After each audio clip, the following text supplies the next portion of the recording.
મોટા પ્લેયર્સ કઈ જગ્યા ઉપર પોતાની પોઝિશન્સ બનાવી રહ્યા છે, મોટા પ્લેયર્સ કઈ જગ્યા ઉપર પોતાની પોઝિશન્સ કાપી રહ્યા છે. ઘણી વખત તમે લોકો ટીવીની અંદર અથવા તો મની કંટ્રોલની અંદર, investing.com ની અંદર, સ્ક્રીનરની અંદર બ્લોક ડીલ્સ અથવા તો બલ્ક ડીલ એવું કંઈક નામ સાંભળેલું હોય છે. અને એ લોકો તમને એવી રીતે બતાવવામાં આવે છે કે આ લોકો વચ્ચે બ્લોક ડીલ થઈ અને આટલા શેર્સની બ્લોક ડીલ થઈ, આ ભાવ ઉપર થઈ. આ બધો ડેટા સાલો એમને ક્યાંથી મળે છે? આનો સિમ્પલ આન્સર આપીશ તમને. હું છું CS Sarthak Purohit. Welcome to conclusion matters Gujarati. ચાલો આજનો એવો વિડીયો શરૂ કરીએ કે તમારી સામે ડેટા છે, તમે પોતે એનાલિસિસ કરી શકો છો.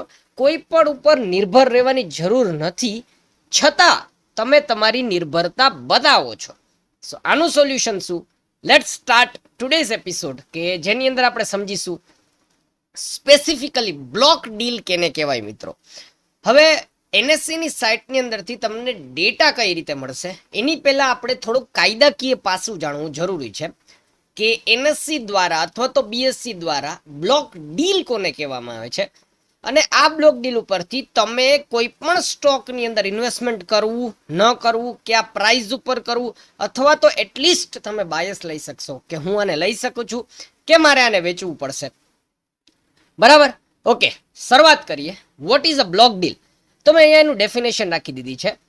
Block deal is a trade of a large number of shares, minimum value of 10 crore or more, executed between two parties through the special window provided by the stock exchange. એટલે કે block ડીલમાં minimum transaction જે બે જણા વચ્ચે by સેલનો સોદો થશે એની value 10 crore અથવા તો એનાથી વધારે હોવી જોઈએ. નોર્મલી એક્સચેન્જ ઉપર આ નહીં થાય, પણ એક્સચેન્જ એક સ્પેસિફિકલી ટાઈમ પીરિયડ આપશે. સવારે આ ટાઈમ પીરિયડ પણ હું તમને કહીશ હમણાં, ચિંતા ન કરીશો. બરાબર? સવારે 9:15 થી લઈને 9:50, અહીંયા તમે જોઈ શકો છો કે 9:15 to 9:50 બરાબર છે. એનએસસી એક વિન્ડો આપે છે, અને ઘણી વખત બપોરે 2:05 થી લઈને 2:20 સુધી, જેની અંદર જ્યારે બે પાર્ટી ઉપર કે ભાઈ એક પાર્ટી એમ કે છે કે મારે આ કંપનીના 10 કરોડ શેર્સ વેચવા છે 10 કરોડની વેલ્યુના, અને સામેવાળી પાર્ટી એમ કે મારે 10 કરોડની વેલ્યુના શેર્સ લેવા છે, અથવા તો તમે એમ સમજી શકો કે એક પાર્ટીને વેચવા છે એક પાર્ટીને લેવા છે. તો એના માટે થઈને જે કોઈ પણ વિન્ડો ઓપન કરવામાં આવે છે એને બ્લોક ડીલ વિન્ડો કહેવામાં આવે છે, અને આ ટ્રાન્ઝેક્શનને બ્લોક ડીલ તરીકે ઓળખવામાં આવે છે. હવે છે તો આ ઓફ માર્કેટ. હવે હું તમને એમ કહું કે મારે માની લો કે ઝોમેટોના 10 કરોડ ઉપરના શેર્સ ઉપાડવા છે, તો જે કોઈ પણ વ્યક્તિ હશે સામે, જે કોઈ પણ વેચવા વાળો વ્યક્તિ હોય એની પાસે હું બેસીશ, એની સાથે નેગોશિએશન કરીશ, એની સાથે હું ભાવ નક્કી કરીશ. પણ શું અત્યારે ઝોમેટો 210, 230, 240, 250 ચાલી રહ્યો હોય, બરાબર, અને મારે એને 150માં જોતો હોય તો મને મળશે નહીં. મિત્રો યાદ રાખવા જેવું છે કે ભાઈ buyer and seller agree on the quantity and price in advance. હા, એડવાન્સમાં અમે બંને જણા નક્કી કરી લઈએ છીએ કે અમારે કેટલી ક્વોન્ટિટી જોઈએ છે. મારે ઝોમેટોના 2 લાખ શેર જોઈએ છે, 5 લાખ જોઈએ છે, 10 લાખ જોઈએ છે, 50 લાખ જોઈએ છે, જેની વેલ્યુ મિનિમમ 10 કરોડની હોય, એ હું એડવાન્સમાં નક્કી કરી લઈશ. એની સાથે ભાવ પણ એડવાન્સમાં નક્કી કરી લઈશ કે મારે 150 રૂપિયાની આજુબાજુમાં જોઈએ છે. પણ શું એ મને તાત્કાલિક 150 રૂપિયામાં વેચી શકશે કે ભવિષ્યમાં હું એની પાસેથી લઈ શકીશ? આ એક ક્વેશ્ચન છે. તો અમુક નિયમ આપેલા છે એનએસસીએ કે મિનિમમ સાઇઝ તમને ખબર પડી ગઈ કે 10 કરોડ, એટલે મારે એની પાસેથી ગમે ભાવ ઉપર 10 કરોડના શેર્સ તો લેવા જ પડશે. સેકન્ડ આવી જશે પ્રાઇસ બેન્ડ. હવે આ એક થોડુંક ઇમ્પોર્ટન્ટ છે કે must be within a minus or 1% of previous close or current market price to avoid manipulation. હવે માની લો કે ઝોમેટો અત્યારે 210 રૂપિયા ચાલી રહ્યો હોય, તો 210 રૂપિયાની અંદર, અથવા તો આપણે એક વખત ઈઝી કરવા માટે કોઈ પણ શેરનો ભાવ 100 રૂપિયા ચાલી રહ્યો હોય, તો કાં તો હું એની પાસેથી એ શેર્સ 101 ઉપર લઈ શકીશ, કાં તો હું એની પાસેથી 99 રૂપિયાની અંદર લઈ શકીશ. એટલે સિમ્પલ વસ્તુ એક કહેવા માંગે છે કે પ્લસ ઓર માઇનસ 1%. જો 100 રૂપિયાના ભાવ ઉપર ક્લોઝિંગ આપેલું હોય શેરે, તો એના 1% ઉપર અથવા તો 1% નીચેનો ભાવ હોવો જોઈએ, ટુ અવોઇડ મેન્યુપ્યુલેશન. મેન્યુપ્યુલેશનને અવોઇડ કરવા માટે થઈને. હવે માની લો કે મારે ઝોમેટો 150 જોઈએ છે, તો મારે રાહ જોવી પડશે કે જ્યારે માર્કેટની અંદર કરેક્શન થતા થતા ઝોમેટો નીચેના ભાવ ઉપર આવે અથવા તો ઉપરના ભાવ ઉપર આવે, મારા ભાવ ઉપર આવે, એના 1% ઉપર તો 1% નીચે જ્યારે મારી પ્રાઇઝિંગની અંદર મળતું હોય તો જ હું આ શેર્સ લઈશ. સો બહુ ક્લિયર કટ રાખેલું છે, જેથી કરીને બ્લોક ડીલમાં ક્યાંક એવું ન થાય કે ઓલરેડી શેર અત્યારે ચાલી રહ્યો હોય 250 રૂપિયા ઉપર ને કોઈ આવીને સડનલી 10 કરોડ રૂપિયાના 200 ઉપર લઈ જાય તો લોકોમાં ફિયર આવી જાય, લોકો ટપાટપ શેરને વેચવા માંડે. તો આવી કોઈ વસ્તુ ન થાય એના માટે થઈને +or-1%. એના માટેની એક સ્પેશિયલ વિન્ડો રાખવામાં આવેલી છે કે ભાઈ સવારે 9:15 થી લઈને 9:50 સુધીની અને સમટાઈમ્સ 2:05 થી લઈને 2:20 સુધી. સો ન્યૂઝ વાળા અચાનક તમને બતાવવા માંડશે ઇતને બ્લોક ડીલ હુએ, ઇતને બ્લોક ડીલ હુએ, ઇતને બ્લોક ડીલ હુએ, બટ એટલી કોઈ મેજર વાત હોતી નથી. બરાબર, આ તો ક્યાં મોટા પ્લેયર્સ, ઘણી વખત એવું હોય છે કે મુકેશ અંબાણી કોઈ પણ વસ્તુ વેચતો હોય છે એટલે આપણા માટે ઓટોમેટિક મગજમાં એ નેગેટિવ બની જ જાય કે મુકેશ અંબાણીએ કેમ વેચેલું છે. એવી જ રીતે કેવું છે કે ભાઈ અનિલ અંબાણી કોઈ વસ્તુ લેતો હોય તો આપણને એમાં કોઈ ઇન્ટરેસ્ટ હોવાનો નથી. Simple simple simple. એનું સેટલમેન્ટ, આ શેર્સનું સેટલમેન્ટ પણ નોર્મલ થાય છે T+1 બેઝિસ ઉપર.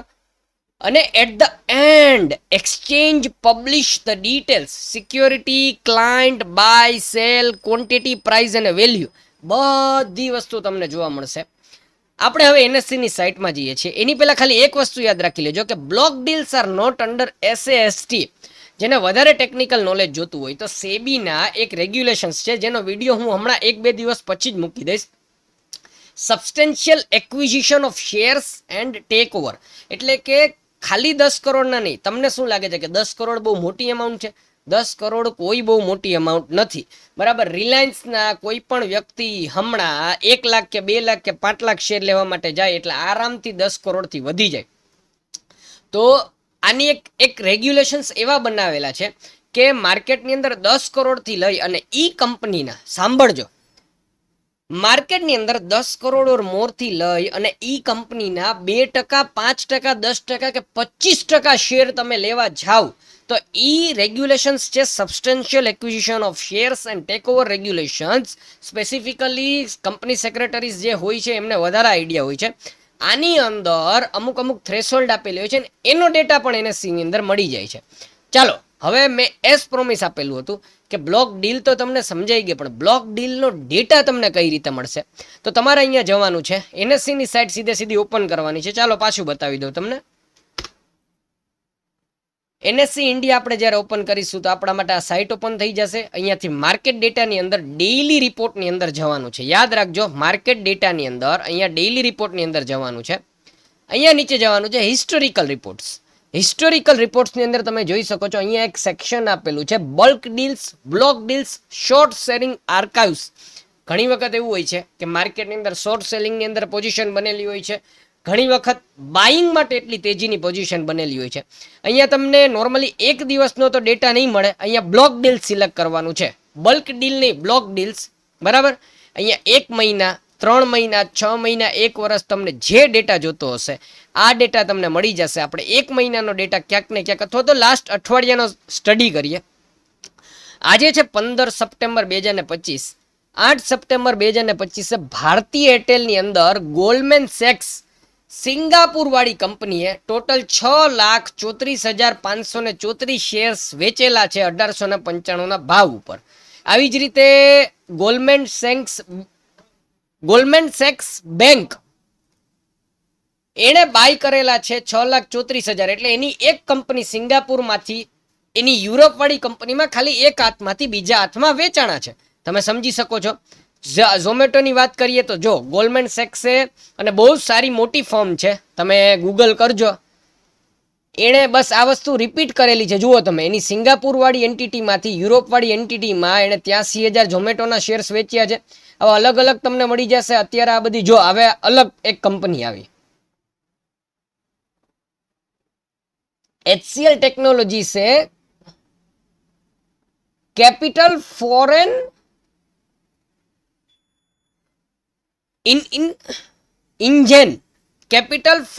ઇન્જેન પેન્સમ ઇન્વેસ્ટે સેલ કરેલા છે એની સામે કેપિટલ ફોરેન, એટલે આવા કેટલા બધા તમને ડેટા મળી જશે. પીએફસી ની અંદર એટલે કે પાવર ફાઇનાન્સ કોર્પોરેશન ની અંદર અગેઇન આ જે બાઇંગ સેલિંગ થયું છે. અને તમે જોઈ શકો છો ક્વોન્ટિટી નાનકડી નથી, 9,25,828. એટલે તમારા મોબાઈલની અંદર કેલ્ક્યુલેટર ઓપન કરો, બરાબર. આ કેલ્ક્યુલેટર તમે ઓપન કરી અને અહીંયા 9,25,828 ગુણ્યા મારે કરવાનું થાય. બાજુમાં અહીંયા વેઇટેડ એવરેજ પ્રાઇસ આપેલી છે 395. તમે જોઈ શકો છો મિત્રો 36 કરોડની ડીલ છે. 10 કરોડથી વધારે થયું તો કે હા. હવે આવી રીતે ટાટા મોટર્સ છે એની અંદર થાય છે ટીસીએસ, કોટક બેંક. આ જોવું એટલા માટે જરૂરી છે મિત્રો કે ઘણી વખત આનથી પણ મોટા મોટા સોદા મળતા હોય છે. તમે 1 વર્ષનો ડેટા અહીંયાથી ડાઉનલોડ પણ કરી શકો છો. ડાઉનલોડ કરી અને માની લો કે ડાઉનલોડ કરીને તમે ઓપન કર્યા પછી એને ફિલ્ટર આઉટ આપી એક્સેલમાં અને એને અલગ અલગ રીતે એનાલિસિસ કરી શકાય છે. જેમ કે ક્વોન્ટિટી વાઇઝ તો ફિલ્ટર મારીને એકવાર જોઈ લઈએ આપણે ક્વોન્ટિટી વાઇઝ સિમ્બોલ સાથે બધું તમને મળશે મિત્રો. હવે ક્વોન્ટિટીની અંદર એક કામ કરી દે, sort by largest to smallest. તમે જોઈ શકો છો 20 કરોડ વર્ટિસ ઇન્ફ્રાસ્ટ્રક્ચરના ગેલેક્સી ઇન્વેસ્ટમેન્ટ પીટી એટલે કે સિંગાપુર વાળી કંપનીની પાછળ પીટી લાગે છે, મારા અનુભવથી કહું છું. એણે આના શેર્સ 20 કરોડ 48 લાખ શેર છે એ 98 ના ભાવ ઉપર વેચેલા છે. આવી રીતે સિક્યોરિટી છે નાગાર્જુન ફર્ટિલાઇઝર એન્ડ કેમિકલની અંદર એગ્રી વેસ્ટ્રોસ્ટ પ્રાઇવેટ લિમિટેડ ઇન્ડિયાની કંપનીએ બાય કરેલા છે 15 કરોડ 54,12,063 શેર એ કરેલા છે 4.31 ઉપર. વિપ્રો, તમે સમજો વિપ્રો, સુઝલોન, આ ખજાનો છે મિત્રો. પાછલા 1 વર્ષની અંદર ટોટલ અહીંયા બલ્ક ડીલ્સ બતાવે છે, બ્લોક ડીલ્સ માફ કરજો, 1619 બ્લોક ડીલ ટોટલ થયેલી છે. તમે સમજી શકો છો કે 1619 ડીલ એવી હતી કે જેની અંદરથી તમે ડેટા લઈને ક્યાંક ને ક્યાંક તમે પોતે ઇન્વેસ્ટ કરી શકતા હતા. સો હવે નેક્સ્ટ ટાઈમ જોવાનું ભૂલતા નહીં. અને આપણે નેક્સ્ટ વિડીયોની અંદર એસએએસટી ના રેગ્યુલેશન પ્રમાણે હજી કયો એવો માર્કેટ ડેટા મળે કે આનથી પણ મોટું બાઇંગ એફઆઈઆઈ, ડીઆઈ, એચએનઆઈ કે પછી પ્રમોટર્સનું જોવા મળી શકે છે. આ આપણે શીખીશું. ઓન ધીસ નોટ હું છું સીએસ સાર્થક પુરોહિત. પ્લીઝ સબસ્ક્રાઇબ કરતા જાઓ. આવા બધા ઇન્સાઇટ્સ માટે, આવા બધા ડેટા માટે થઈને આપણે મળીશું નેક્સ્ટ વિડીયોની અંદર. અને બાકી બધા જે પ્લેલિસ્ટ છે એ જોવાની ભૂલતા નહીં મિત્રો. Thank you. આવજો.